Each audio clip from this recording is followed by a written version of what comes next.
Good morning. So we'll wait for 1 minute, and we will see if more students join so that I can start at a stretch. So this is going to be the part 2 of chapter 3. Previously, we engaged one more class and where we discussed the first 13 questions. So today we will be discussing around 10 to 12 questions, and we'll be completing one part of chapter number 3. So let me remind you, there are 3 parts of chapter 3. So first part is the basic, second part is the inter-level, and the third part is the advanced one. So we'll be completing the basic part of it. Okay. So good morning, everyone. So we'll wait for a couple of seconds, then we can directly start with our discussion.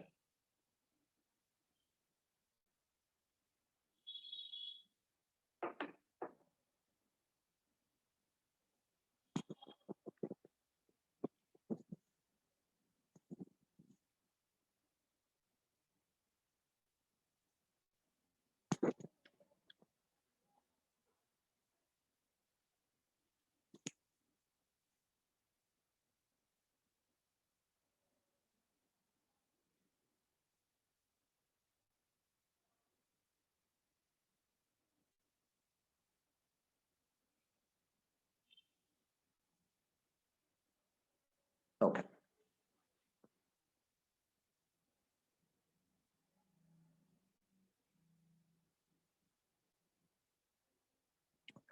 So I hope my screen is visible to you. If it is visible, put in the comment box that it is visible so that I can start my session. And if it is not visible also, at any point of time, if it is not visible, you're supposed to tell me it is not visible so that I can reconnect it.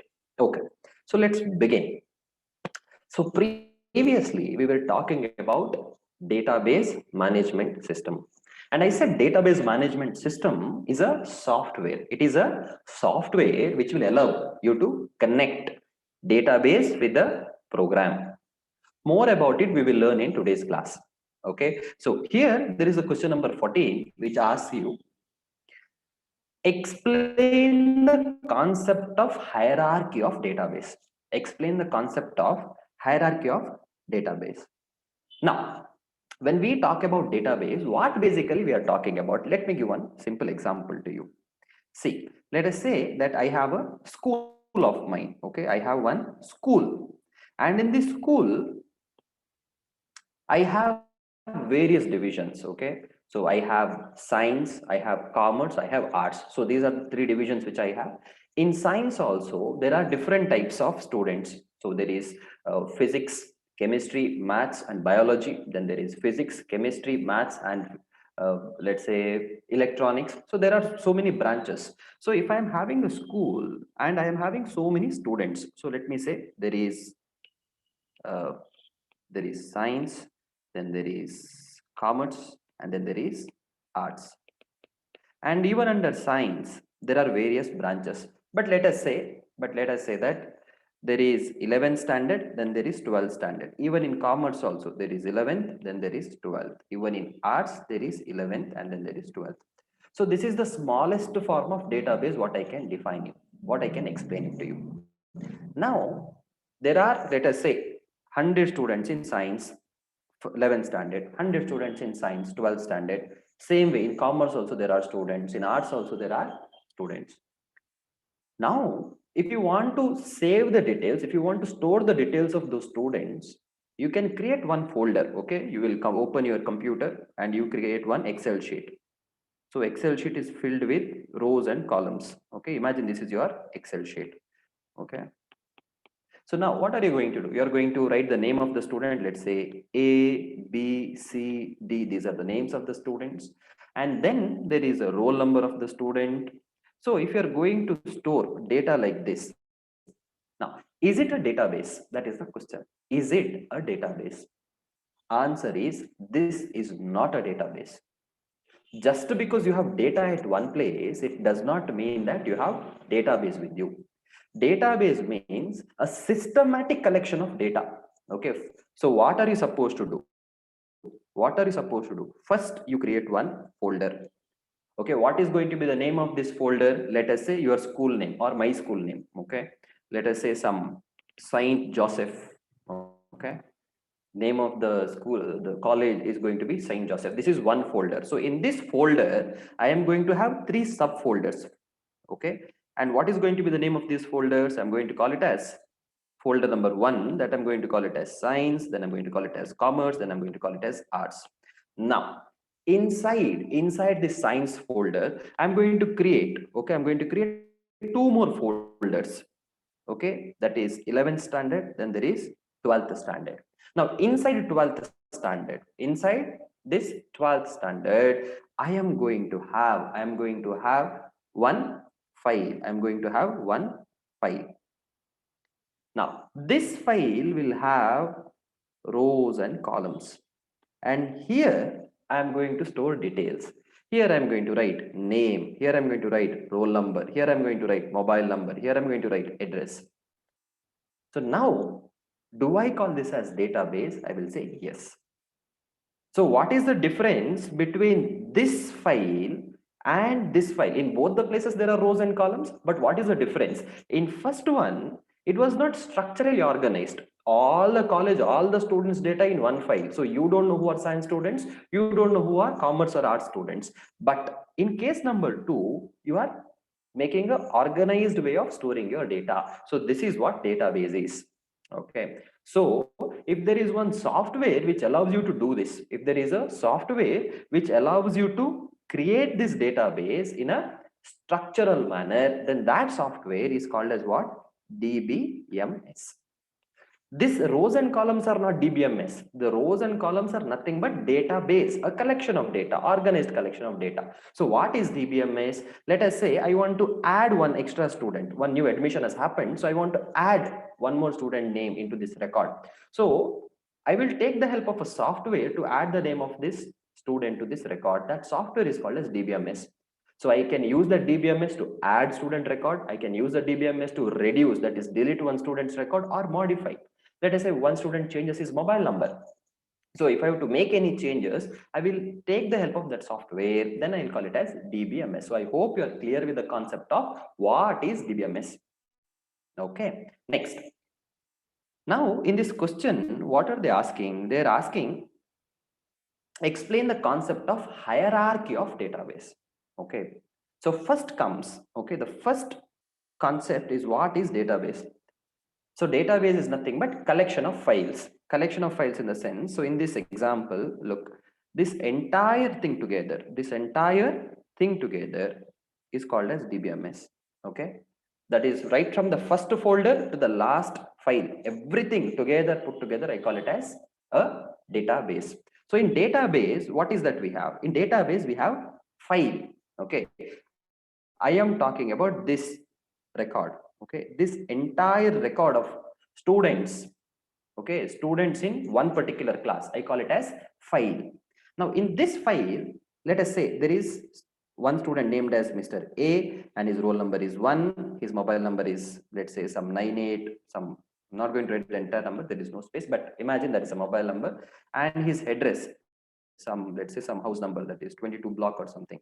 So now if you look at it, this entire one line belongs to one student. So this entire line, that is his name, his mobile number, his address, his roll number. So entire line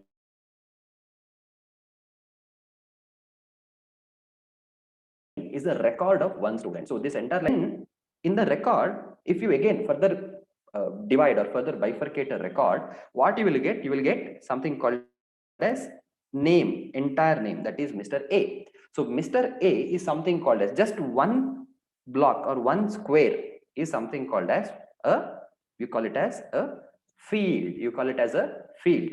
Now, if I'm saying that, let us say the name of the student is Anil, okay, it is ANIL. So one field is made up of 4 characters. So A is a character, N is a character, I is a character, L is a character. So that is what it is asked in the question. What do you mean by database? What do you mean by file? What do you mean by record? And what do you mean by field? And what do you mean by characters? Okay, go through it once. Now, let's go to one more question. Now, this is very interesting question, and in examination, they often ask this. The question is, explain the various types of record relationship in a database. Now, let's take the example. Let's take one very simple example to understand this concept. They're asking, explain the various types of record relationship in a database. Now, if I'm going to create a database, okay, if I'm going to create a database, again, I'm going to create rows and columns for you to understand in a very simple manner. Okay, so this is the record. This is the record which has rows and columns.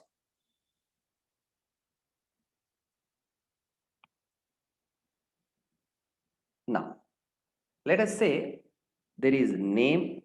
The name is, I'm going to rename again as Anil. Then I'm going to say his mobile number, and I'm going to write some mobile number 9845 some 123456. Now, here, if I say this record is related to this record, correct?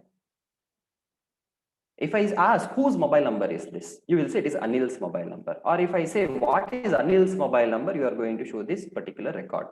So there is relationship between two different fields. There is relationship between two different fields, that is name and mobile number are linked together. Now this relationship could be of many types. Okay, it could be one-to-one, one-to-many, many-to-one, many-to-many. Let's take one very practical example and understand this. Say you go to hospital. You go to hospital and one doctor consults you. Okay, so for 10 minutes you are sitting as a patient and then there is one doctor. So the relation is between doctor and patient is one-to-one. So when you come out in the billing counter, they will give you the bill. Now, when they give you the bill, in the bill, what you see? One doctor's name. Okay, so it is one doctor giving treatment to one patient, and that is where the bill is generated for that. Now let us talk about one more relationship, that is one to many. Now one to many basically means there is one doctor and multiple patients. Normally when doctors go for rounds, so usually there is going to be one doctor and he is going to go for a rounds.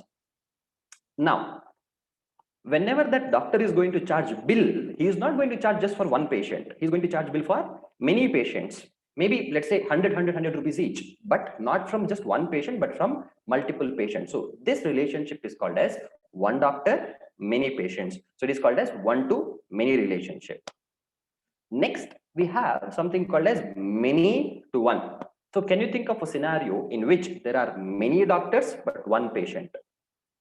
Yes, the operation theater. Okay, let's say you're undergoing some operation, just hypothetically. Okay, you're undergoing some operation and then there is like 5-6 doctors operating on you. So now when they bill you, when they give you invoice, many doctors will give you bill. So there are many doctors and then there is one patient. So this relationship between doctor and patient is called as many doctors, one patient, or something called as many to one relationship. Then we have something called as many to many. Now, what does it mean? In a hospital, typically a hospital, there are 20 doctors and then there are 200 patients. Okay, so it is not one to one. So there are multiple doctors, sees multiple patients at once. So morning one doctor may come and visit you, evening one other doctor may come and visit you, and even that doctor may visit other patients also. So this is many to many. Okay, so this is how datas or the records are connected to each other, or fields are connected to each other. So this is the relationship what we describe. Next, let's go for 16th question, a easier question in fact. That is, list a few merits and demerits of DBMS. Okay, so before I go and pick this question, if you have any doubts, leave it in the comment box and I'll take those questions maybe at the end, or if I feel that question is very appropriate to be answered right then and there, I will answer it. Okay, so there is a question, sir, are you conducting classes daily? Not daily, probably this revision classes will get done by probably much before your examination. Maybe alternative days or once in 3 days, I'll come and I'll take up this entire revision classes. Now, let us talk about list a few merits and demerits of DBMS. List few merits and demerits of DBMS. Now, why should we have a database management system? Or first question is, why should we have a database? Why should we have a database? Now think about your computer. Okay, think about your computer or your laptop or your mobile phone. And imagine you don't have that search feature at all. You don't have that search feature. Now, if I ask you, I want to borrow a movie from you, some movie that you have in your laptop, some movie that you may have in your phone. I want to take it from you, and I will ask, can you send it to me? Now, tell me, how are you going to find that movie? Let me remind you, you don't have the search button. So what are you going to do? You are going to go open folder number 1. That movie is not there. Again, go to another folder, open that movie is not there. And you don't actually remember where did you store that movie. You have randomly stored that movie somewhere. So do you understand the difficulty? The difficulty is if you don't store your data structurally, retrieving the data or recollecting the data or recalling the data becomes extremely difficult. That is where you are supposed to maintain your data in a structural way. Okay, that is where we want database. And to create this database, we want database management system as a software. Now they're asking, what are the merits of this DBMS? Okay, so let's take a hypothetical example of college again. Okay, so there is a college that is St. Joseph's and it has thousands of students. Now they're asking, well, should we just store all the students data in one file, or should we actually create a database using a DBMS? Okay, now what are the benefits of having a DBMS? The first benefit is permitting data sharing. Permitting data sharing. That is, a simple example could be, on the day of your admission, in the college, they take all your details. They will take all your details. They take details of your name, your mobile number, your address, all the details they take, and they store it in one computer. That's it. They will not ask you the same details for the next 2 years because it is stored at one place. But now let us say that you're going to library. Now in library, whether they will ask the same question again, answer is no, because library may be one more division and your administration might be 2 different blocks. But the database of the student is shared between your administration block and library. So in library, they don't have to ask your details again. So let us say you are borrowing a book from the library. So they will not ask you again, what is your name? What is your mobile number? What is your address? All that they will ask is, what is your roll number? The moment they enter your roll number in their system, all your records will come there. But now if you say, no, sir, when we actually go to our library, they will ask all our details. Then trust me, you don't have a proper DBMS in your college. Okay, so first thing is, if you have a DBMS in your college, then it permits data sharing. That means you don't have to give the same information again and again. Next, continued benefit is something called as minimized data redundancy. Now, what is redundancy? Redundancy means you are storing the same details again and again. Okay, same example. Let me continue. If you did not have a database, then in the administration block, they will collect your details. When you go to library, they'll again collect your details. When you go to canteen, they'll again collect your details. So anywhere you go, they'll keep on collecting your details. Okay, now what is the problem? The same data is getting repeatedly stored in different places. So again and again, if you store the same data, we call it as redundancy. But if I'm having a DBMS which stores database at one place, which is shared between multiple blocks or multiple divisions, then you don't have to store the data again and again. So you can minimize the data redundancy. Clear with this point? Okay. Next.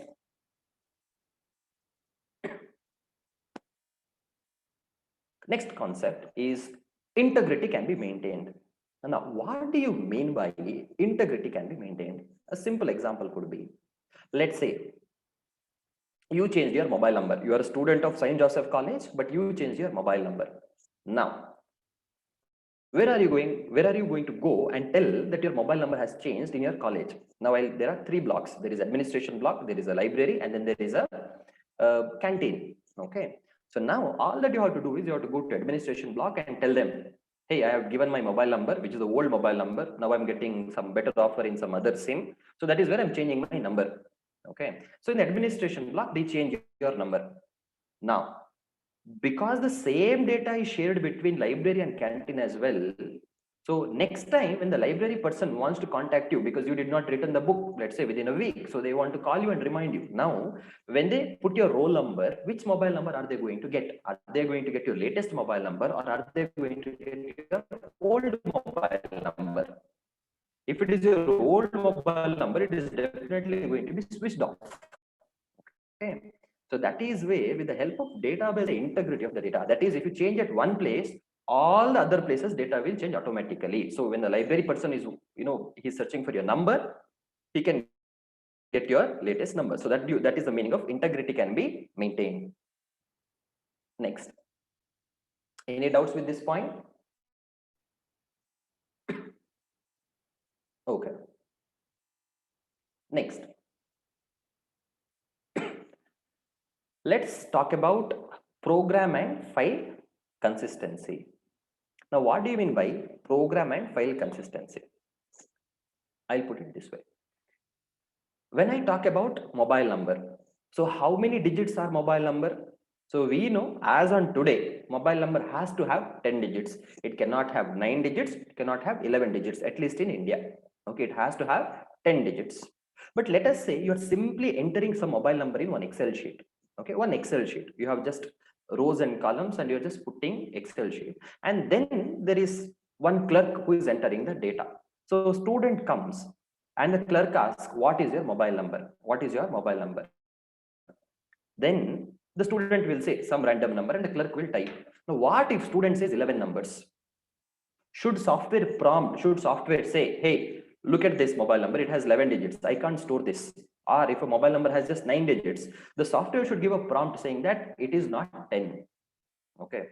So if a DBMS prompts you, if it gives you an error message saying that this is not the proper data structure, it is not a proper data format, then your entire files will have proper set of records. All the mobile numbers will have 10 digits. All the email IDs will have, what is that? @gmail.com, @outlook.com, So if somebody is putting, let's say, website address instead of email address, okay, let's say clerk asked what is your email address, but by mistake you are giving some website address, the DBMS should prompt saying that this does not look like an email address, because email address should always have symbol in it.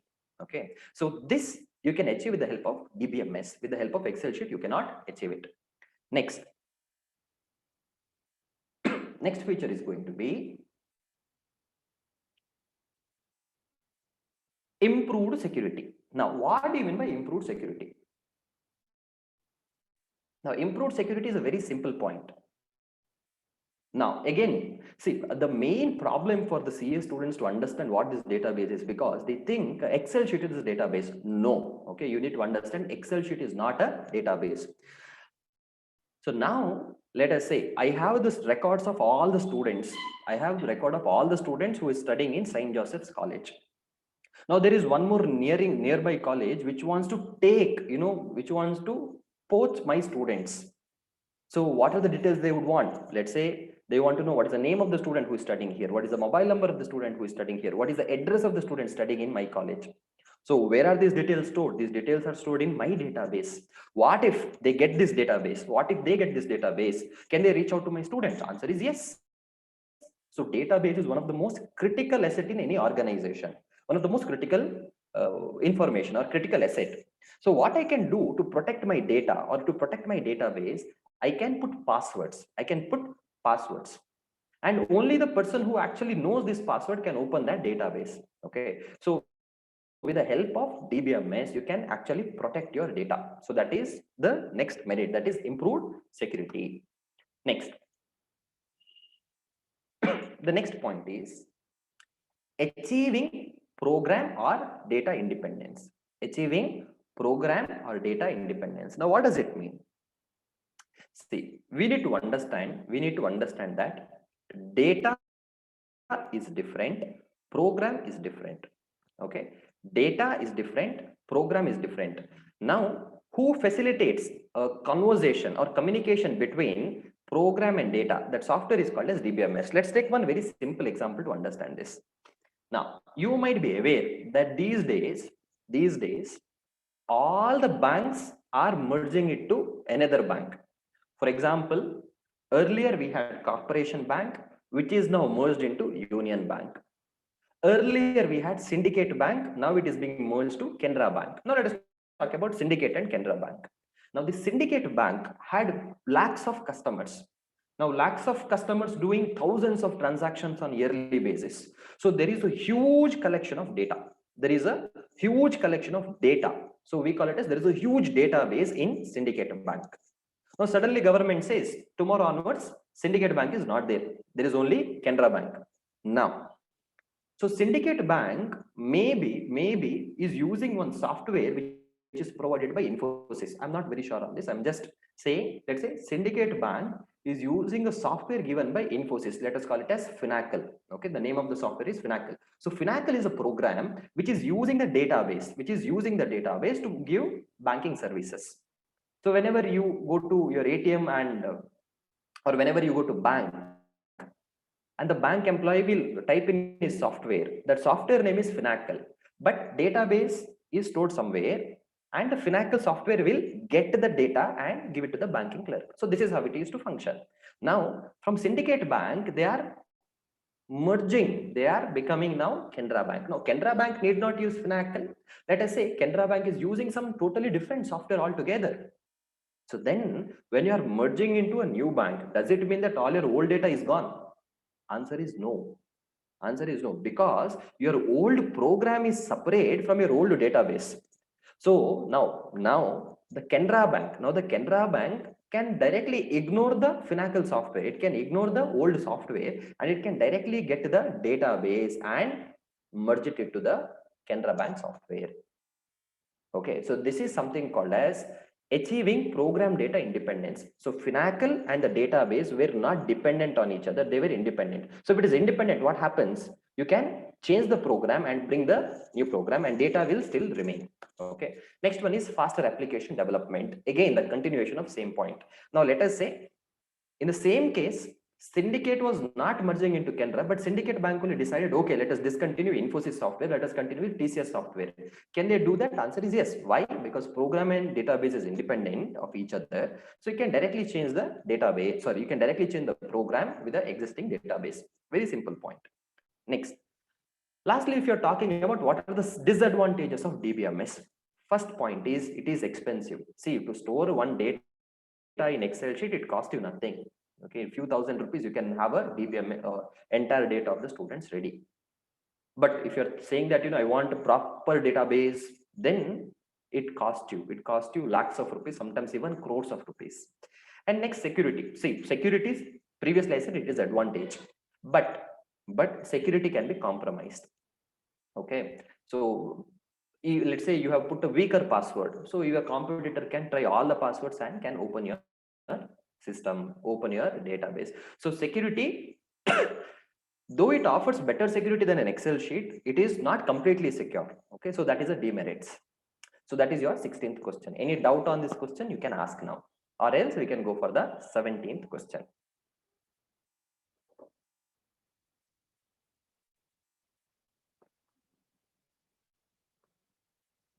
So one question, sir, ये YouTube पर रहेगा ना? हाँ, रहेगा. Okay, yeah, it will be there. Next, if I'm going to talk about, sir, will you cover all the syllabus of EIS before the exams? Definitely, yes, I will cover. Okay, shall we go for 17th question? Yes, we shall go to 17th question. And question is, differentiate between hierarchical and network database model. So we have hierarchical database model and we have network database model. Now, hierarchical database model, I'll give one example to you, a practical example to you, so that you can understand it clearly. Okay, now let us talk about your computer folders. Okay, so you have something called as C drive, then you have D drive, then you have E drive. Okay, this is what you should normally have. Now, C drive, you have all, program files, all the software gets installed on C drive. Let us not talk about it. Let us talk about you storing your music. Okay, so in which drive do you normally store your music? Do you store it in D drive or E drive? Depends. So let us say you store your all the music files into D drive. Now, You don't want to dump all your music files in just D drive. So what are you going to do? You will say, well, let me create 3 folders. Let me create 3 folders in my D drive. Okay, only music files are there, but you are going to say, okay, so in one folder, I am going to save only Hindi songs. I'm going to say only Hindi songs. And in one more, you are going to say, I'm going to store only English songs. Then in one folder, let us say you are, you want to store, let us say Tamil songs. Okay, you want to store Tamil songs. So these are the 3 different languages. So what are you doing? You're not dumping all your data in one folder. Instead, you are creating 3 different folders and storing the files there. And again, in Hindi, let us say you are bifurcating again, and you are going to say old songs and new songs. Okay, so that's it. Let us not go in detail. And in old songs, let us say you have all the old songs of Kishore Kumar and all the new songs, Arjit Singh. Okay, so now if I'm calling this as a database, I will call it as a hierarchical database. Now, what do you mean by hierarchical database? That means there is a hierarchy. There is a hierarchy. So we also call it as inverted tree structure. Now, how normally tree looks like? If you're in your primary, if you drew a tree, then there is a root, then there is branch, and then there is sub branch. Correct? So we call it as inverted tree structure. That is, if you put tree upside down, how will it look like? It will look, this is the root part of it. Then there is one branch, then there is one branch, then there is multiple branches. So we call it as inverted tree structure. So here also the same thing is happening. No, first there is a D drive, then there is multiple branches. Again in Hindi folder, then there is multiple folders. Then there are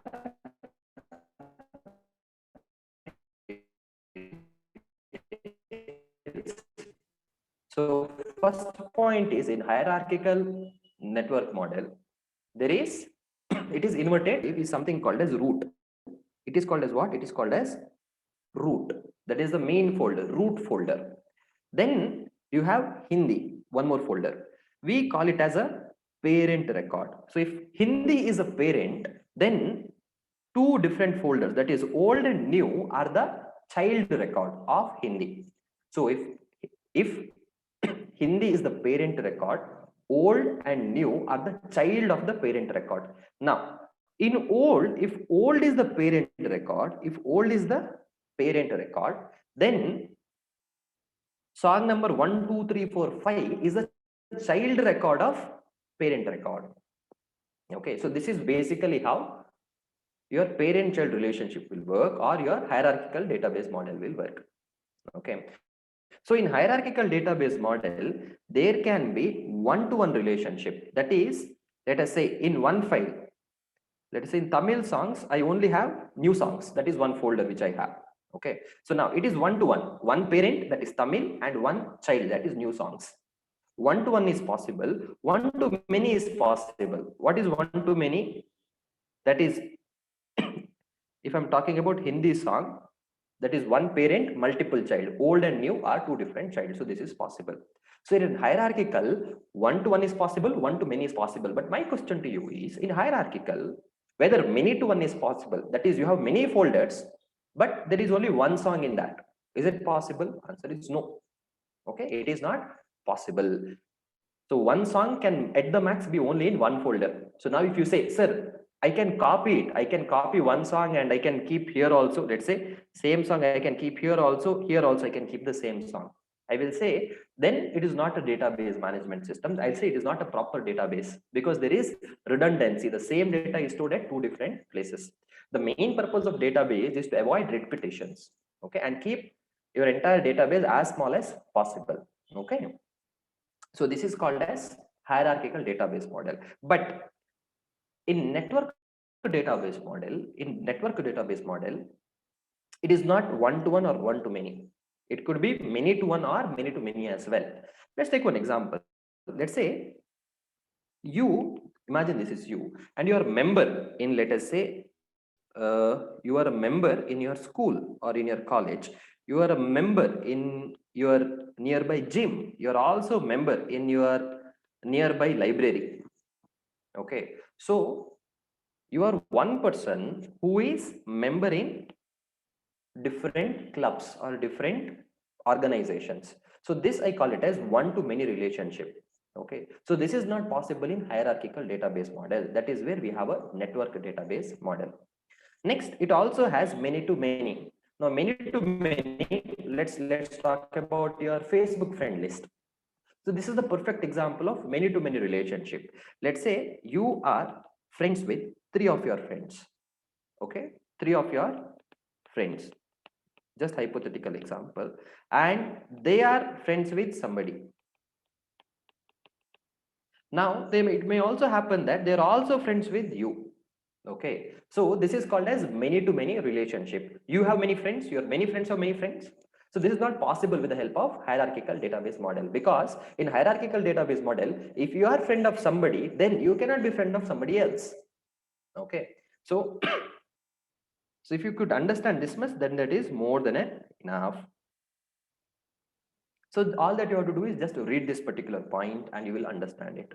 What is hierarchical database model? Here they say, here the records are logically organized into hierarchy of relationship and involve a inverted tree structure. Okay, this is the point that we discussed. What is inverted tree structure? Next, the tree is composed of hierarchy of nodes. The uppermost node is called as the root folder, top parent record. That is, I said, your D drive is a root record. It is root. There is only one root, that is D drive. A node which has other dependent node is called as parent. One folder which has multiple folders or multiple files inside is called as a parent, while the dependent nodes are called as children or a child. If there is only one, it is child. If there are many, it is called as children. Next, I feel I'm taking English class. Next, with the exception of the root. Okay, so in one database, there is only one root record. There is only one root record, and there can be multiple parent records. There can be multiple parents. Okay, so there can be, with the exception of the, so, but in a database, there can be only one root, and next we can have different parents. Last point is no child record can have more than one parent. One song can be there only in one folder. You can put it in any folder, but only in one folder. So a child can be only in one parent, not in multiple parents. Okay. Next, if you're talking about network database model, go back to your Facebook friend list. Now, what are they talking about? Network model is a modification of the hierarchical model. One second.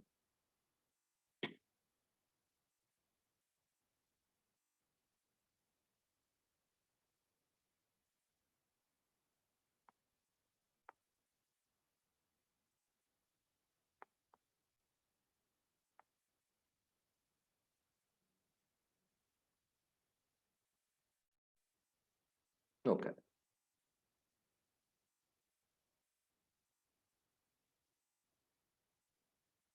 Okay. So network database model is an advancement of hierarchical database model. So in network database model, can we have one-to-one? Yes, can in Facebook. Can you just have only one friend and that's enough? Possible. One-to-one is possible. But network database model is an advancement of hierarchical database model where it permits multiple branches from one or more nodes. One person can have multiple friends, and there can be mutual friends, that you can be his friend also and her friend also. Okay, the child parent relationship of the hierarchical model is replaced by owner member relationship. Now, what is this owner member relationship? I said you are member of your school, you are member of your gym, you are member of your library. So here it is not parent child relationship. There is owner. Your school is the owner and you are the member. Your gym is the owner, you are the member. Your library is the owner, you are the member. Next, each record can be a member of one or more parents. I told you, you can be a member of your school, gym, or library at the same time. Network model is useful for all relationship types. There can be one-to-one. We discuss this, one-to-many, many-to-one, and many-to-many relationship. Next. Now, network database implement the set relationships users pointers that directly address the location of the record on the disk. This gives excellent retrieval performance. Okay, I'll put it this way. Let's say that you are part of your school, you are part of your gym, you are part of your library. Now, in all the three places, let us say that you have given your PAN number. You have given your PAN, that is permanent account number. In school also you have given, in library also you have given, in in gym also you have given the same number. So if somebody wants to find details about you, all that they have to do is go to any of these entities and put your PAN number and your data can be fetched. Okay, so they don't have to go to that specific parent record, only then they will get your details. They can go to any of these entities and still they can get your details. Now, network model is able to represent redundancy in data more efficiently than in the hierarchical model. That is, I told you, if you want the same song in multiple folders, in hierarchical database model, it is not possible. Why? Because one parent can have only, sorry, one child can only have one parent. But in network model, one child can have multiple parents. For example, it could be your Savan, or it could be any of your the application that you use to listen to songs. Okay, there, how do they store one song? It is not hierarchical database model. What they're going to do is they're going to save your one song, some file. Then they're going to add tags to that. They're going to add tag. What are the tag? The tag could be, it is what? One tag could be Hindi songs. One tag, one more tag could be, it is, let's say, emotional song. Okay. It is emotional song. One more tag could be the singer. Okay. Let us say it is Kishore Kumar. So these are the tags. So whenever a user searches for Hindi songs, he will get the same song. Whenever somebody searches, emotional song, he'll get the same song. Whenever somebody searches for Kishore Kumar songs, he will get the same song. So whether the same file is stored in multiple folders, no, there is only one song which has multiple tags. So this tag is something we use to search that song. So this is called as one-to-many relationship. This is not possible in hierarchical database model. You have any other questions on this? If there, you can ask, I can explain it to you. If not, then we will go and go to the next question.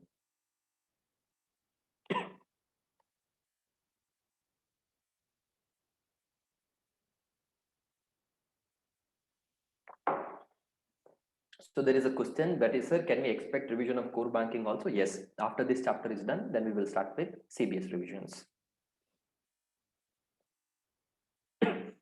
Shall we go to question number 18? Okay. The question number 18 is, explain the following concepts in the context of database. That is big data, data warehouse, data mining. So these are the words, I believe, if not data warehouse, you might have heard at least the word big data, or at least you might have heard the word something called as data mining. So what are these? Let's understand this. Earlier days, you would go to one shop. Okay. Let us say next to your school. Okay. Next to your school, there is one small shop. So every time you go there, you say, let's say every evening after the school is done, you go there and you ask for one chocolate, specific chocolate. Let us say you ask for munch, you pay 5 rupees, he will give you munch. Next day also you go ask for munch, he will give you the munch. So this continues for a week or 15 days. Now the shop owner knows that you are a student of that school and every day you will come and ask for munch. So as an entity, he has knowledge of one buyer's buying preference. Now let us say there are 100 students. Who go on and keep buying different chocolates, different items. Now he can't remember all the students, all their buying habits. Okay. But this is totally different in the case of e-commerce entities. Now let us say that you go open your Flipkart and you simply type, you want to purchase one mobile phone or one earphone or one watch, anything, you type once. It is not that Flipkart forgets, it stores your data. What data? It will store what is your name, what is your age, what is your gender, what is your buying preferences, at what time you're surfing the internet. Is it in the morning or is it in the night? Because if it understands that you have a pattern of purchasing everything in the night, then Flipkart wants to push you advertisements only in the nights, not in the morning, because morning anyways you are not going to buy it. So you are not the only customer. There could be crores of customer, lakhs of customer put together. Now for Flipkart to decide what type of items to suggest you, what type of product or what type of discounts to give to you, they have to store information. Now, first example, you are one student going and asking for months, very small amount of information. But here, lakhs and crores of customer on a daily basis is surfing thousands of commodities. The data is huge. Okay. Now this huge data is called as big data. So it is not a technology. It is not some rocket science. What is big data? Big data means huge data. Simple. Okay. Now, then if there is nothing special about it, then why are we even studying about it? That is where the data mining comes into picture. So big data refers to huge collection of data. That's it. If you can understand that much, more than enough. Okay. Next, we are going to talk about, I'll again come back to the big data. Just let us go to data warehouse. Now you have this huge amount of data. The question is, where are you going to store this data? Okay, data could be what customer saw yesterday, what customer is seeing today. Okay, what he what is the location he browsed the internet in the morning, what is the location he is browsing the internet in the afternoon. So these data are there. No, this data had to be stored somewhere. Now whether the organization should store in their main server, the answer is no. They will store all the data in one extra server or one extra storage place, and this storage place is something called as data warehouse. Now let's say as a customer you go to more. Okay, let's say you go to more to purchase grocery items. So one day you purchased all the items, so they scanned it, so all your data of your purchase is recorded in the system. Now just like you, there are 100 other customers, so all the 100 customer data for one day it is stored in the system. Okay, if they do it for 1 year, the system becomes very heavy and system becomes slow. So what do is they, as in let's say probably once a week or at the end of every day, they delete this data from their main system, and then they will copy it in some other system. So this other system is called as data warehouse. So what is data warehouse? Data warehouse is a place where the huge amount of data is stored. So data warehouse is a place where the big data is stored. Okay, so this is where the relation comes between big data and data warehouse. Now, for your examination, what question might come from data warehouse? Usually question comes from data warehouse. The question comes is, if you are a system architect, or if you are a database architect, or database analyst, or a DBA, whatever it is, what are the things that you will keep in your mind when you are designing a data warehouse? So I ask this question to you. Let us say, you are obviously going to be a chartered accountant. So this may never happen in your life, but hypothetically, you imagine that you are going to be a database architect. Okay, and more has hired you. Okay, so now they are saying, sir, we are going to, or sir or madam, we are going to have a data warehouse. Tell us what is that we are supposed to do. So what are the suggestions that you are going to give? That is this question. What are the suggestions that you are going to give?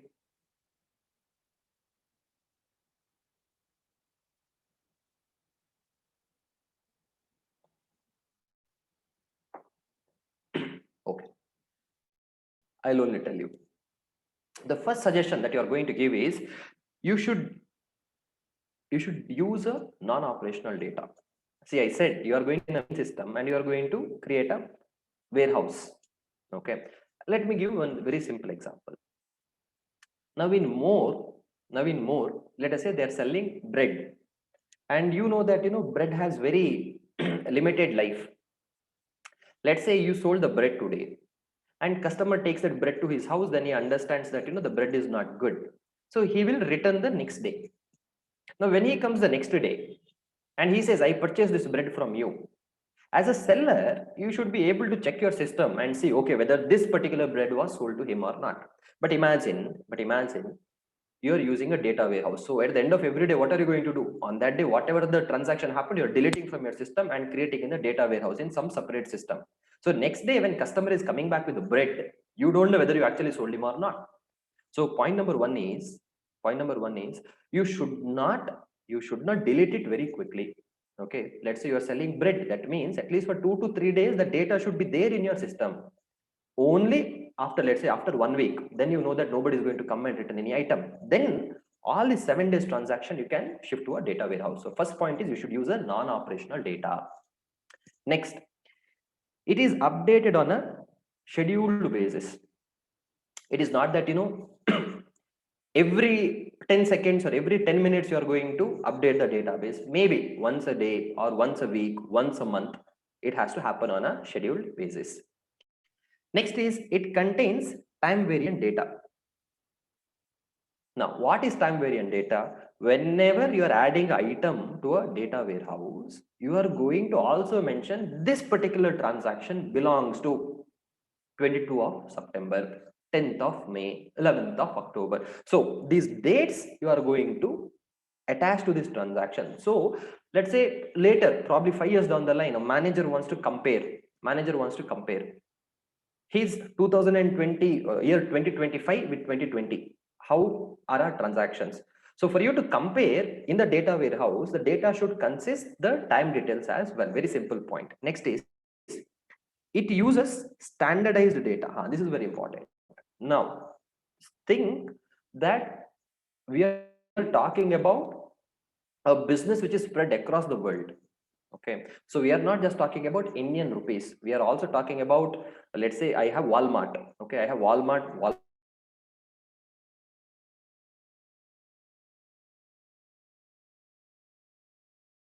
is there everywhere. Let's say it is there in US, let's say it is there in UK, let's say it is there in India.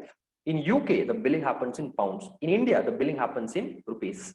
Okay, so for you to store the data in the data warehouse, it has to be converted into common currency. It could be dollar, it could be pounds, it could be rupees. But all the three entities, all the three countries' data should be converted into the same format and it should be stored. Or else comparison becomes difficult because let us say the US entity is storing the data in dollar and in a day his sale could be $10,000. But here in India, you are storing data in rupees. And in a year, in a day, your transaction could be, let's say, 3 lakh rupees.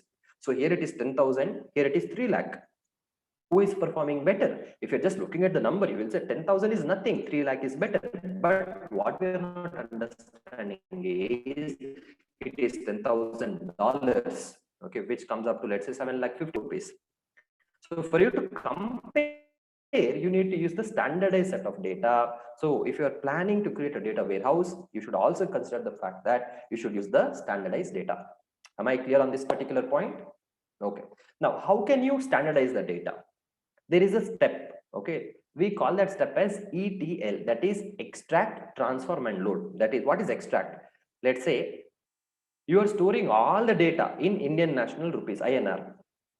So first thing is you extract the data from the US shop, that is extraction, you take it out, then you transform it, dollar into rupees. Okay, then you store it, that is called as loading. Okay, you should do that. Okay, now let us talk about how do you store. Okay, so there are two approaches. One is bottom up approach and one is top down approach. That is, how do you design a data warehouse? Now, what is bottom up process called as data marts to solve specific business problem initially. Now, for example, every place wants to know, okay, let us say I am Walmart and I have 100 branches in India. So now these 100 branches which are there in different locations, let us say every branch wants to know what is the top 5 commodity, what is the top 5 selling commodity in that particular shop. It may be different in one part of the country to compare to another part of the country. So here every shop have their own warehouse, first they create their own warehouse, a small warehouse called as data marts. Here they will analyze and they will say, okay, in my shop these are the top 5 commodities which are sold. So that is where I need to store more of these commodities in my shop. So we have 100 small marts, then you are merging it together and making it as a data warehouse. This is called as bottom up approach. So first small, then it becomes a huge database or data warehouse. Next, we have something called as top down approach. So we are not doing any small data marts. For the entire organization, we are building a huge data warehouse. So should I follow bottom-up approach or a top-down approach? It depends which type of organization you are into. Okay. Next, this is very interesting. That is something called as data mining. Now, is there any question in data warehouse you ask now, or else I will take you to the next topic, something called as data mining.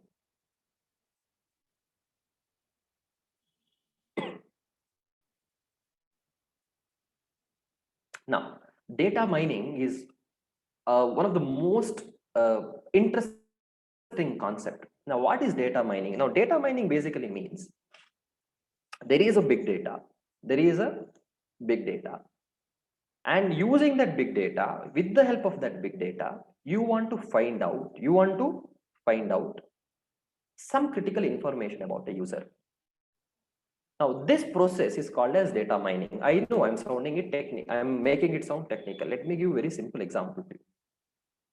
Say you have your Facebook profile. So what do you do in your Facebook profile? You go to your Facebook, start scrolling down when some posting something, liking some comment, disliking something, sometimes scolding somebody, sometimes praising somebody, sometimes congratulating somebody. Okay, so this is what basically you do. Now, Facebook stores your entire data. Now there are millions of users of Facebook. So they are collecting your data and storing it one place. So your entire data of millions of users are called as what? It is called as big data. It is stored at one place, and that place is called as what? It is called as data warehouse. Now, after storing, what are they going to do? Now, let us say one election is coming. Okay, in India, again, election is coming. And there are big parties. Then there is BJP, then there is Congress, then there is AAP, then there is Samajwadi, then there are so many other parties. Now, let us say I am from one political party. Let us not name any political parties here, but let us say I am from one ex-political party, and I want to know in one region, how many voters are there, and how many are going to vote for my party. Now, how can I find out? I will take the help of Facebook, and Facebook will tell me, look, in this particular locality, there are, let's say, 5 lakh voters. There are 5 lakh voters, out of which around 1 lakh voters on a daily basis talk something in favor of your party. Okay, so this is one information which I got. Now as a politician, I want to know this person. Okay, let's say are you going to vote for my party or not? Okay, now Facebook will run the analysis on your data. And it will tell, well, you are not liking any of my posts, you are disliking all of my posts, then you are not going to vote for me. This information I get with the help of data mining. Now, what am I going to do to impress you to vote for me? Every day morning, you are going to open your Facebook, my advertisement will come. Okay, my emails will come, my messages will come saying that, I'm doing so much good to the people, and things like that. So slowly I'm trying to change the way you think about my party. So this all can happen with the help of data mining. So what basically is data mining? See, explanation says data mining is the process of analyzing data to find previously unknown trends, patterns, and association to make decisions. Now, what is decision? My decision is whether should I even contest in your locality. I want to make that decision. For me to make that decision, I need to know first whether you will vote for me or not. That I can find out with the help of data mining. Next, data mining is achieved through automated means. So it is not that one person is going to, go through all your messages and all. No, it is all automated. Okay, there is softwares, there is huge lines of codes which will see what are your patterns, and then they will decide whether you are supporting my party or not. Okay. Data mining is achieved through automated means in extremely voluminous and large data sets such as data warehouse. Data mining may be approached from two angles. Now, how can you do data mining? First one is analyzing the data without any such previous assumption. Okay, I'll give one simple example to you. Let's say I am a bank. Okay, I am a bank, and you as a customer come to me and you will say you want loan of 10 lakh. You want loan of 10 lakh rupees. Now, for me to give you 10 lakh or not, I want data. So what will I do? I will ask all your previous year bank statement. You will give your bank statements which you had in different banks. Now I will analyze those data. I will see what is your spending pattern. Let's say you are a salaried employee. On 31st of every month, the salary will get credited to your account. And in the next 2 days, you are going to spend 90% of that amount. You are going to transfer to him that EMI, this EMI, some shopping, clubbing, money is gone. So in 2 days, only 90% money is gone. Now I need to reconsider. Well, you may have good salary, but in all your past track record, you don't have a history of saving money. You are spending everything in the first 2 days only. Then I will say I can't give you loan, or even if I'm giving you loan, I'm giving it at a higher rate of interest.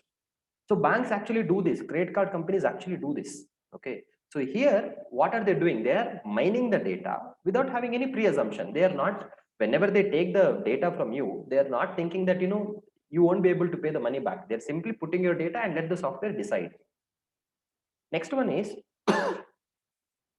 the next uh, way is analyzing data to understand whether a particular hypothetical assumption about people behavior is correct. So you already have a hypothesis. You already have seen that one event happening. Let me give one practical example to understand this as well. So let us say that uh, let's say that somebody said that India wins the match when Virat Kohli comes as opener. Okay, India wins the match when Virat Kohli comes as opener. Or let me give one more hypothetical assumption.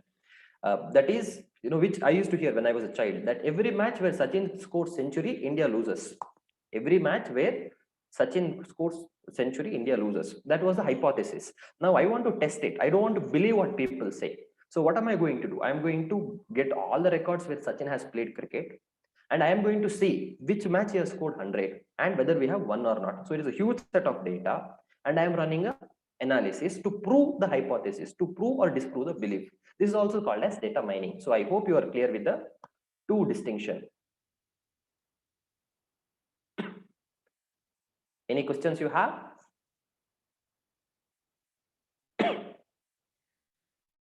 Now, how do you do the data mining? First one is you select the target. So if I'm a political party, I will pick a target, that is India or one particular state, one particular region, one particular locality. I pick the target. Then integrating all the target data into target data warehouse. So all those people's data I'm moving to data warehouse, one place. Then I'm using data mining tools, technologies to understand the data patterns. Then on the basis of those patterns, I'm evaluating or interpreting the data. Okay, and making my decisions. Let's go to question number 19. What is computer network? What are its conceptual types? Simple. This I'm not going to take a lot of time. Computer network means one computer is connected to another computer. That is called as computer network. Okay. How it is connected? Maybe with the help of a wire. Okay. So that we call it as connection oriented networks. Okay. For example, LAN in your office, one computer is connected to another with the help of wire. So it is called as connection oriented networks. Now, there is one more type of network, something called as connectionless networks. That is, let's say you are messaging somebody in your phone. Okay, one message you are making via WhatsApp. Now, the message goes from your phone to your friend's phone, but both the phones are not connected with the help of some wire. Okay, your phone also has internet, his phone also has internet. So when you send the message, what you actually see is just the text going out, but in reality it is not the text which goes out. It has many other details as well. For example, who is the sender, what is the content of the message, who is going to be the recipient. Then that message, it happens so fast that you don't understand, but that message actually finds who is the receiver in the entire world, and then it comes to you. Okay, so that is called as connectionless network, where there is no pre-established connection between two different mobile phones. Simple point.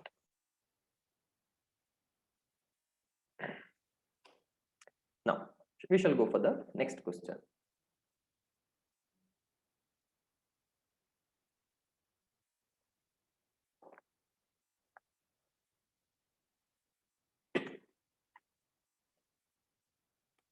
Now explain the benefits of computer network.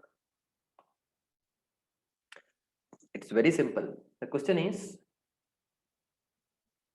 you first have to go to 1990s when there was no computer network, and you are supposed to travel 30 years forward, that you need to come to 2020, and you are supposed to tell what are the benefits of computer network. Okay, so now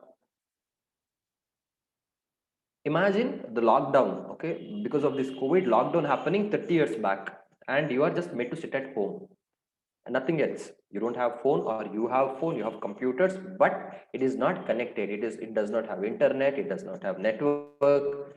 So without computer network, without networking your device with another device, there is no ludo that you could play, there could not be any PUBG that you could play, or there could be no work from home that you could have done, because one system is not connected to another system. So the simple question is, what is the advantages of computer network? First one is distributed nature of information. That is, information is usually scattered at different places. Now imagine from a bank's point of view, there is a head office, and head office has 100 branches.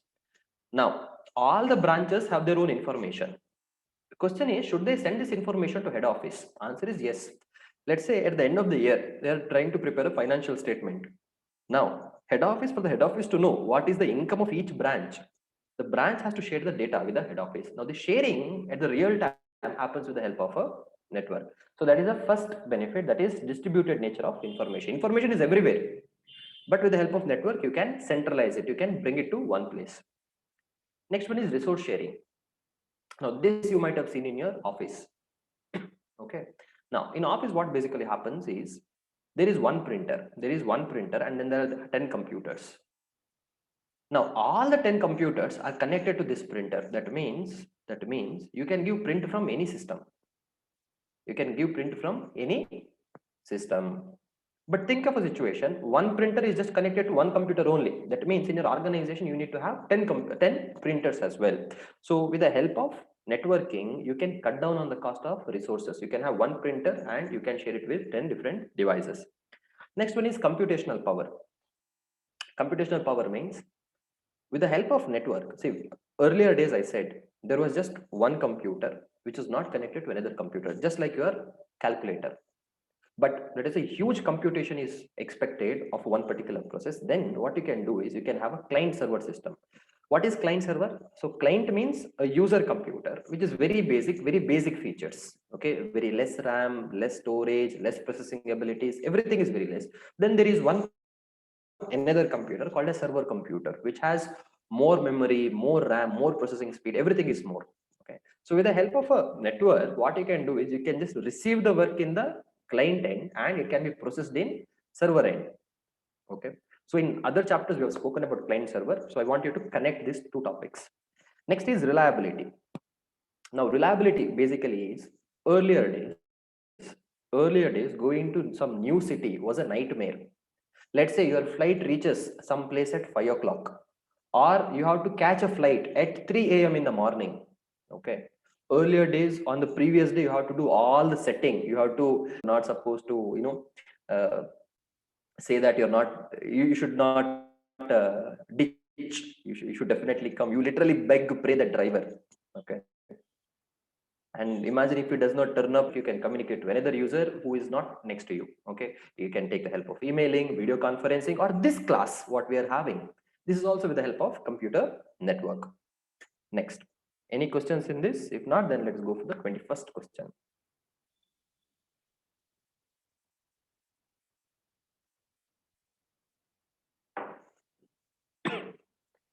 The question is, outline the significance of telecommunication in computer. Very simple question. Okay, very simple question, does not require explanation. What is telecommunication? Now telecommunication means you're using mobile phones. You're using mobile phones or your landlines to communicate whoever is far. Now I'm not even going back to 1990s, I'm going back to some 1960s when there was no phone. So how business were done? You would write on a piece of paper, then you would send it, singing that Kabutar Jaja song, or it could be, you post it. Okay, But now the entire business is done in a very different level. You have your telephone, you have emailing. So these are all things which we call it as telecommunication. So what are the benefits or what are the significance of telecommunication devices? One is time compression. That is, it reduces what that they say,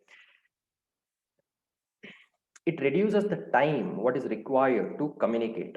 You pick up the phone, it rings there. You leave a message, there is a single tick, there's a double tick, there's a blue tick. It happens within fraction of seconds. Benefit of telecommunication. Then overcoming geographical dispersion. Your employees could be anywhere. Best example, work from home. Your employees could be anywhere. But with the help of telecommunication, you can contact them. You can get the details at the real time. Next one is restructuring business relationship. The way the business is done, earlier days completely changed. Okay, now let us say earlier days, there would be magazines uh, where once in 15 days, if you subscribe, then they would post that magazine to you. But nowadays, entire business dynamics have completely changed. All that they do is now they send you the soft copy.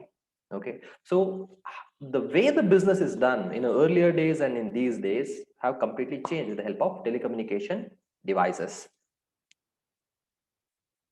Okay, any questions? Okay, no question. Let's go for the next concept. Write short notes on segregation of duties. This is one single most important concept that you need to know as a CA student. This will come at many places in the next discussion or next class where we are talking about controls, but in audit also this particular concept is there. So you need to understand what is segregation of duties. See, as long as there is human, you can't trust him completely. Okay, because one person may be honest today, but because of the circumstances he may not be honest tomorrow. Okay, now you don't know when he is honest or when he is not honest. So what you do is, instead of giving him the complete power, you just split the power between two different people. Okay, at least two. You don't say that only you have the entire power. You say the power is distributed between two people. Then we call it as segregation of duties. Let me give simple example. In bank, they store money. Okay, now where is this money stored? So whenever you go and deposit the cash into the bank, then there is a cashier who takes the money, keeps in his drawer. But whether the money will be in his drawer only, no. At the end of the day, you're supposed to keep that money in some place called as currency chest. Okay, it is called as currency chest. Now currency chest, that is one big locker. It has, if it has one key, what does it mean? The person who has the key can anytime can go to the bank, open the locker, put all the cash in one bank and walk off. Maybe if there is, let's say, 2 crore rupees in the locker account, and if there is one cashier who is frustrated with his job, he wants to start his new life. So what will he do? He will not care. You may put it in newspaper or all other places. He doesn't care. What is he going to do? He's going to run away with your money. That is where banks have this policy. They say dual custody. So that key, it is not just one locker which will open with one key. There are two keys. So one key is, let's say, it is given to the manager. Another key is given to, let's say, assistant manager. Now you may have a question, sir, what if this manager and assistant manager both collide together? They will say 2 crore, no, 1 crore you take, 1 crore I take. That you can't help it. Okay. That you can't help it. But at least you are segregating the duties. So while passing the entries, let's say you go and deposit only 5,000 rupees, but your cashier will say, maybe your cashier is your friend or your relative, or maybe by mistake, instead of adding 5,000 rupees, he's going to add 50,000 rupees to your account.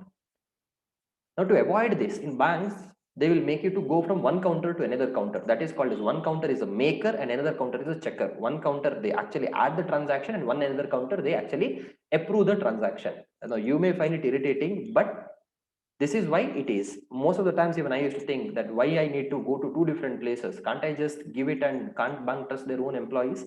But after after in the process of learning, you realize that it is important. It is important for the benefit of customers. Okay, read about it. It's very basic. You will understand it.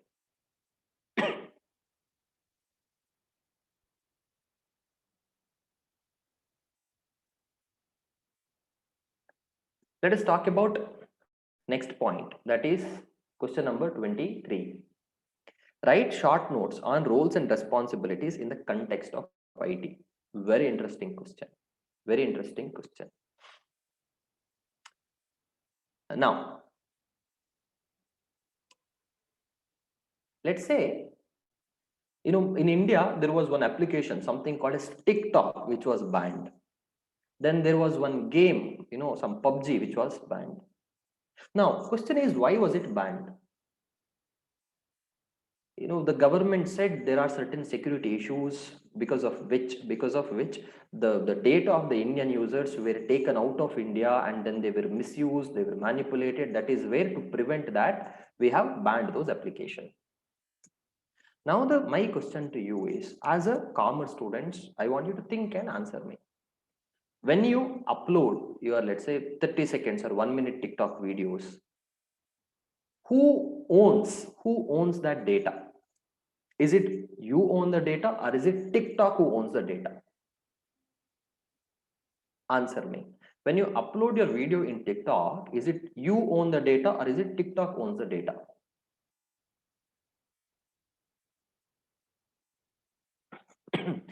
Now, if you say you own the data, that means you should be given the right to decide, where should it be stored? Should it be stored in Indian servers, or should it be stored in Chinese server, or should it be stored in American servers? That is, you should decide.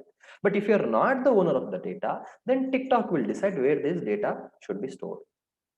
If TikTok is the owner, then TikTok will decide what should be done with this data. Should it be sold to advertisement? Should it be sold to different countries? Should it be sold to different governments? The TikTok will decide. So now the question here is, write short notes on roles and responsibility in the context of IT, that is information technology. Now, so in an organization, there is an IT department. Okay, so what are the roles and responsibilities? Let us talk about ICAI, okay, Institute of Chartered Accountants of India. Now, recently they have come up with something called a self-service portal, SSP. Now, how did this SSP happen? ICAI, even before also, they had their own way of storing all the student data, members data. But then they said, let us change the system. Let us change the system. That is where they went to TCS. So now ICAI said, look, in my institute, there are members and then there are students. I want to store the data of the students. So here ICAI is the owner who actually owns the data. Okay. So ICAI approached TCS, and TCS said, well, let us do a software, let us do a website called a self-service portal. Now ICAI said, look, to tell you what exactly has to be done, I am appointing one executive committee. I'm going to appoint one executive committee, and executive committee will tell you what has to be done. Okay, so let us say ICAI appointed group of 10 people who give suggestion to TCS as to how this website should look like, how a new student application should be taken, how student how the membership application has to be taken. All these things this executive committee informed to TCS. So in the IT department, there is the owner. Who is the owner? ICAI is the owner. ICAI appoints a executive committee. Then there is user. Who is a user? You are a user. As a student, you are using that SSP portal. I am a user. As a member, I am using that SSP portal. Okay, so there is a user, then there is a owner, then there is a executive management or executive members who decide what exactly has to be done. Then there is manager. Now, who are these managers? So executive committee gives some instruction, okay, saying that we want, let's say, some details from the students. Then that details they need to feed into the system. Now, there are these TCS employees who will do this. Now, to convey what has come from executives to these employees, they have appointed somebody called as managers who will oversee that the proper instruction is communicated between the executive management and the employees. So that is a different rules. Read about it. Not very important that you need to understand each word. What I want you to understand from this question is the different concepts or different types of hierarchy in an IT organization. Now, last two questions for the day, then we are done. Shall we go to question number 24? Now, question number 24 is a very general question. Okay, so in EIS, You should not always think that only complicated question comes. Some questions are very general. This question, what is job title? What is job title? So in your organization also, there might be different job titles. For example, the job titles that you know of. Let's say when you join as an article, you're a article assistant. There could be somebody called as staff. There could be somebody called as manager. There could be somebody called as senior manager. Then there could be somebody junior partner. Then there could be somebody called as senior partner. Then there could be somebody called as managing partner in your organization. So you simply don't tell that I work for this company. You say I work as somebody in this company. So that somebody is called as job title. I am a okay, you join a bank. So in bank, what are you? You could be cashier, you could be clerk, you could be assistant manager, you could be manager, you could be recovery person. So there is a job title what you have. Now question is, why do you have this job title? Simple thing. One is, when the companies want to hire, they simply don't say we want employee for a bank. They will say, well, we are looking for a cashier or we are looking for a recovery agent. Okay, so only for recruiting. Next one is compensation baselining. So in metropolitan cities, let's say uh, you go as a software developer. Okay, you complete your computer science and you become a software developer. Now in software developer also, let's say there is a junior software developer, then there is a senior software developer. So industry fixes one standard for the junior software developer, let's say 50,000 a month, a salary. So when whether you're working organization 1 or 2, your base salary is 50,000 rupees. But if you're a senior software developer, then let's say your monthly salary is 2 lakh rupees. So if you have a job title, then it becomes very easy for them to fix your compensation. Next one is career advancement. Career advancement means, whenever you are a junior, that next step is senior. Then what is the next step. What is the next step. So for you to know what is the next step, proper job title is necessary. Very general points, go through it. Now let us go to question number 25. A huge question, but for examination, this question will not come. So we are just doing a discussion as to what exactly this is. So they are talking about in the organization, there are different job descriptions. Okay. And you need to understand about this job description. The very first question you should ask is, why? Why I am studying this? Why I am studying this? Now let us say tomorrow you go for an audit. Audit definitely will go as a CS student. Now, in the audit, your let's say your manager or the chartered accountant, your principal gives you one checklist. They give you one checklist. In the checklist, there are some points and there are some questions. For example, whether proper security is in place. Okay, whether proper security is in place. Now you are going to audit some, let's say one bank head office. So your principal has given you 100 question checklist. One question is like whether database is secure, whether there is proper control put in place, whether which version of server what you're using, what version of database you're using. So there are so many questions. Here the issue here is, you have this checklist and you are a student now. Now you have these big pages. Now you don't know whom to ask. The first you go and you ask the security guy. I mean, like these are the questions and I want answers. Whom do I approach? Security guard also have no idea. Okay. Now you just look at the board in the organization. Now a board is there. Somebody called as CIO. There is somebody called as CTO. Somebody called as CSO. And you don't know who to ask. Okay. Now let's say there is one very small question. Okay, very small question. When was the last backup taken of the data? So if you just directly open the door of a board, in the door it is written as CIO, and you open it and you say when was the last backup taken, they will chase you out of that place. Okay, they wouldn't do it because you are an articled assistant, but again I'm telling you, if they can, they will chase you from the place because they know that you don't know anything. So that is where institute wants you to know what are the different roles that are there in the organization. So first, something is called as CIO, that is Chief Information Officer. So this is that door you never open. You never open unless the matter is very, very serious. That first day you will never open this. So he is for finance, who is the topmost authority? It is CFO, that is Chief Financial Officer or Chief Finance Officer. For management, which is the topmost portion or topmost position, it is CEO, Chief Executive Officer. So in the organization, for information, entire technology, entire, I would say, using network, information system, everything, the topmost position is CIO. Okay. He is the topmost position in the IT organization. Then under him, there is somebody called a CTO. He is Chief Technology Officer or Chief Technical Officer. So he is to do with only technical aspect of it. Okay.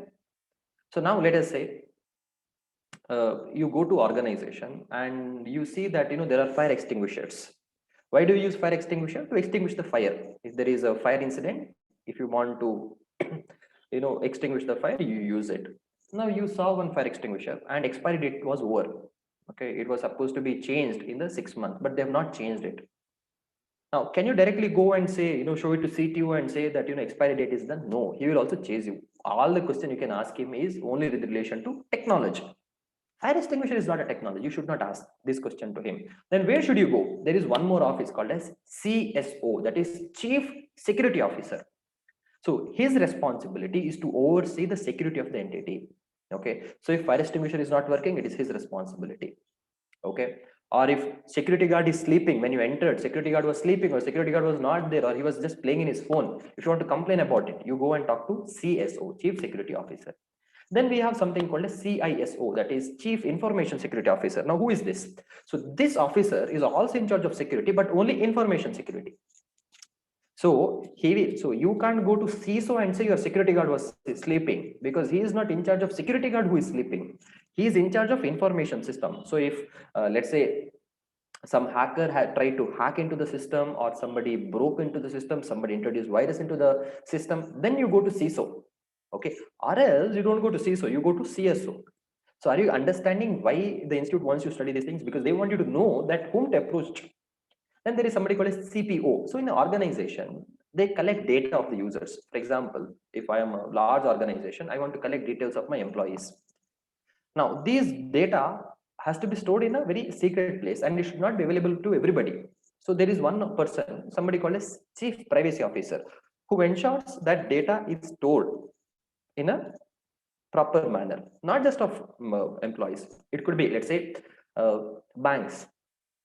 So you all have your debit cards. So your debit card has numbers. It has CVV that has so many critical information. Now this information is there in the bank as well. It is not that only you have your debit card number. Even bank has it. Now what if the person who has that information uses your debit card information to make his online purchase? So to prevent that, they have this person into picture, that is Chief Privacy Officer, who takes care of your sensitive information. Now, next we have somebody called as okay, now we have something called systems management and systems development. Now these two things are different. Now system development means, let's say you come with a concept, you say that, well, I want to develop an accounting application where people can pass journal entries using their mobile phones. So this is the idea that you get. Okay. So now what are you going to do? You are going to hire people to do that for you. Now, whom are you going to hire? First one is you need to have a system architect. So system architect will tell that, how entire, the software should look like. Just like you, if you want to construct a building, first only you will not directly, get these people and, ask like, okay, you just go on building. No, first is you get an architect who will do the drawing diagram and he will say, okay, 3,000 square feet, 4,000 square feet house, here comes the kitchen, here comes a bedroom. Okay, so there has to be an architect. So even for the software, there has to be a systems architect who actually designs how the application should be. Then there is system analyst. Okay, so architect gives the outside design, analyst does the inside design. Okay, next, so once the design everything is done, then there is developers who actually sit and code. Okay, what we call it as software programmers or software developers. Then once it is developed, it will not directly, you don't directly take it to Play Store and launch it. No, you hire another set of people to test what these people have done. So we call them as tester. So these are the people that you are going to hire if you ever want to start your own application software. Okay, now once you put it into Play Store, whether the job is done, no, you normally see probably once a month, once a week, sometimes updates come. Okay, so who sends this update? Whether software development team? No, there is somebody called as system management team. Okay, that is that point number 2. So system management team also have somebody called as architect, they also have somebody called as engineer, they also have a system engineer, they have storage engineer, they have system administrator. So these are the different roles. Now again, sir, will it come for examination? I'd say the question may come for examination. They may say, talk about 4 different job roles. So what I want you to do is, these are the job roles what I want you to write. That is, who is CIO, CTO, CSO, CISO, CPO, and probably if you could write about system architect, system engineer, more than enough for your examination. So do you have to learn this from an examination point of view? I'd say no. If you know 6 to 7 job profiles, more than enough. So rest other things. So there is entire different team who actually manage the data. Okay, who actually manage the data. Then there is one more team who manages the network. There is one more team who manages the security. And then there is one more team for general operations who actually do not belong to any team. They operate generally. Then there is service desk team. So if any user have any questions or if they have some complications, then there is a help desk and then there is a technical support. That normally what you call normally, if you have some doubt, I don't know how to do this, then they will explain you how to do this. So if you ever want to have your application, your software, your program, then you need to consider hiring all these employees, all these job profile or job roles in your organization. This is it. So we complete the first part of your chapter number 3. So this was the easier portion. So in the next class, we'll be taking the second part, that we'll be talking about information system control, one of the most beautiful concept. And for me to begin this, I want you to just go through the first basic points very clearly, and then I'll explain this. Okay, if there is any question, you can ask now. If not, then we can meet in the next class. I'll give you 1 minute. If any question is there, you can ask.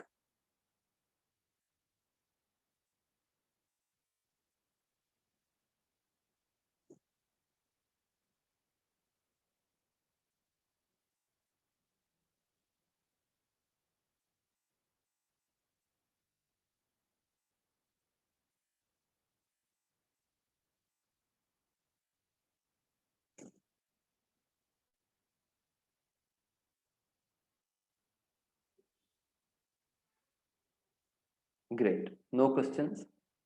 So if any question is there, and if you're watching this video at a later stage, write it in the comment box. Maybe in the next video when I in the next class when I take it, I'll address those questions. Okay. All right. Let's meet in the next class.